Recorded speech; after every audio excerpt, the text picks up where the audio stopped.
retrouvons Olivier Granellic. Bonjour et Boker Tov, Olivier. Boker Tov, Léa.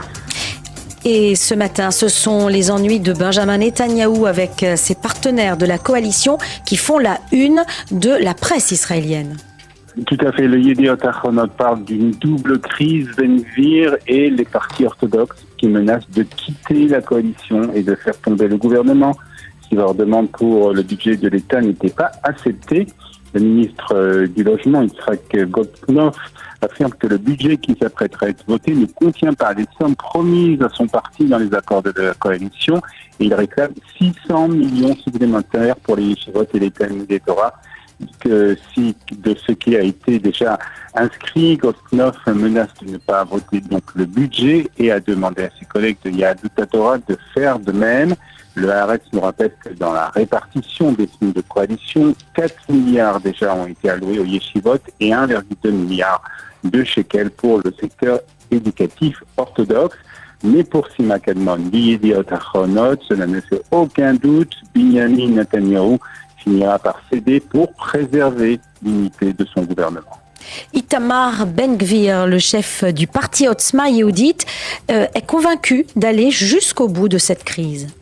Oui, au risque de faire tomber le gouvernement, nous explique ce matin le Israël Hayom, qui rapporte les propos de Ben Gvir et de ses proches. Si le Likoud veut aller aux élections plutôt que d'accorder un budget au Negev et à la Galilée, qu'il en soit ainsi, nous sommes entrés au gouvernement pour nous occuper de la périphérie et de la sécurité des personnes, a-t-il affirmé. Les responsables de la coalition ont vivement critiqué Ben Gvir, estimant qu'il pourrait être responsable de l'effondrement de coalition et de la montée en puissance d'un gouvernement de gauche. Itamar Ben Gvir se soucie davantage de la couverture médiatique que du maintien du gouvernement de droite et de l'intégrité de la coalition, ont déclaré des responsables au site d'information Ynet. Et toute la presse, Olivier, souligne que la marche des drapeaux s'est déroulée sans incident particulier. Oui, en effet, à part quelques accrochages avec des habitants arabes de la vieille ville, la marche s'est déroulée dans le calme, une marche, ajoute le quotidien, qui s'est terminée par des danses sur le parvis du Kotel pendant une partie de la nuit. Le Maariv nous apprend quant à lui que le ministre Wasseldorf et plusieurs députés du Likoud, dont Dan Likoud et l'épouse de Itamar Ben Gvir aussi, sont montés hier matin sur le mont du Temple à l'occasion du 56e anniversaire de la réunification de Jérusalem. L'Égypte a condamné l'entrée de plusieurs membres de la Knesset et du gouvernement, accompagnés de groupes de colons dans la zone de la mosquée d'Al-Aqsa, dans le cadre de ce qu'on appelle le défilé des drapeaux. C'est une escalade irresponsable qui bouleverse les esprits et augmente la tension existante. C'est bien entendu une citation du ministre des Affaires étrangères égyptien.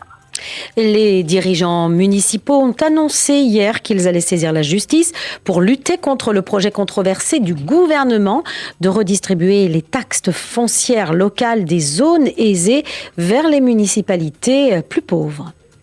C'est le Israël Hayom qui en parle ce matin lors d'une réunion de la Fédération des autorités locales en Israël. Les maires ont annoncé la fin de la grève qui avait commencé 3 jours plus tôt. Ils ont décidé de changer de tactique de manière à ce qu'ils se concentrent sur le gouvernement et n'unissent pas aux résidents. Une déclaration publiée par le groupe a indiqué que des préparatifs étaient en cours donc pour un recours en justice contre la loi une fois qu'elle sera entrée en vigueur et que des mesures bureaucratiques seraient également envisagées, mais sans préciser de quel type. Un chiffre qui inquiète également, Olivier, ce matin. Des dizaines de milliers d'Israéliens ne sont pas équipés d'abris anti-roquettes.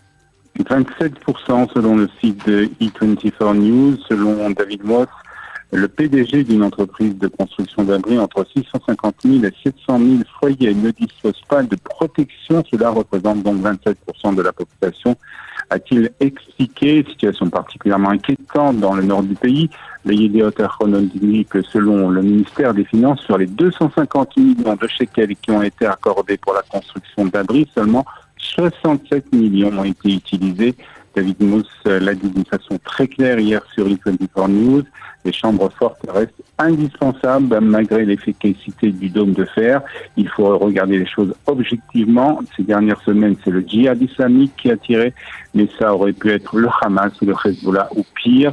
Donc ces chambres restent impératives, a-t-il déclaré. Et puis hier, Benjamin Netanyahou a rencontré Noa Kirel. Noa Kirel, la représentante israélienne au concours de l'Eurovision, Olivier. Et c'est bien entendu pour féliciter la chanteuse pour sa très belle 3e place au concours de l'Eurovision qui a eu lieu samedi soir dernier à Liverpool. Nous avons vu que vous étiez au sommet de votre condition physique, mais aussi au sommet de votre désir. J'ai vu ça dans vos yeux à la fin, a déclaré Sarah Netanyahou à la jeune chanteuse. Et quant au Premier ministre, on ne va pas le voir danser d'ici rapidement puisqu'il a déclaré « Tu ne veux certainement pas me voir danser », déclaré le Premier ministre en faisant référence, bien entendu, au passage de la chanson Unicorn, juste avant l'époustouflante performance de Noah.